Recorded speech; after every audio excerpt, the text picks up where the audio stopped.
नौकरी मिलेगी, अच्छा पक्का मकान बनाएंगे, बढ़िया ब्याह शादी होगा, बाल बच्चा होगा, वंश का नाम आगे बढ़ाएंगे।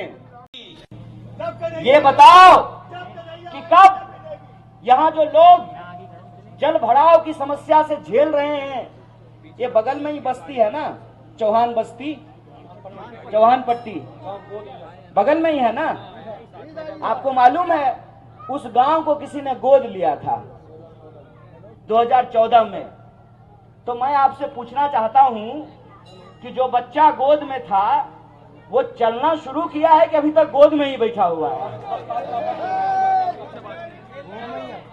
ये जो परिस्थिति है, इस परिस्थिति को बदलने की ताकत आपके हाथ में है।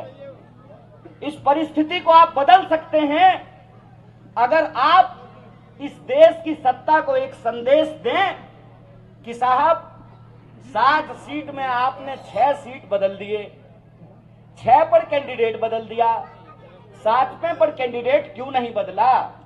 क्योंकि आपको यह घमंड है, आपको यह अहंकार है कि इस इलाके की लोगों की हालत नहीं बदलेगी, तब भी जो है हम कुर्सी पे जमे रहेंगे, हमको कुर्सी से कोई बदलने वाला नहीं है।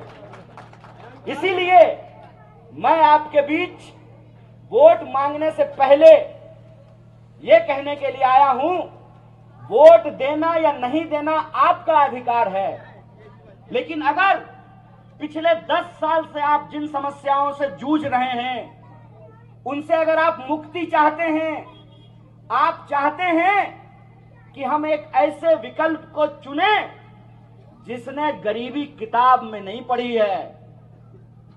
हम बिहार के लोग हैं, हम सपनों को सजाने के लिए, अपना भविष्य बनाने के लिए घर बार छोड़ करके दिल्ली आते हैं।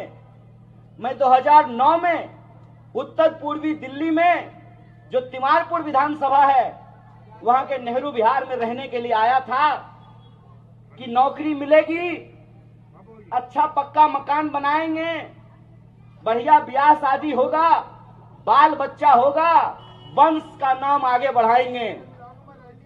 स्थिति ये है कि हमने पढ़ाई लिखाई की, ट्यूशन पढ़ा करके हमने अपनी पढ़ाई की, और जब पीएचडी करने के लिए पहुंचे तो हमने देखा कि धीरे धीरे इस देश का इतिहास और इस देश की संस्कृति को बदलने की कोशिश की जा रही है। मेरा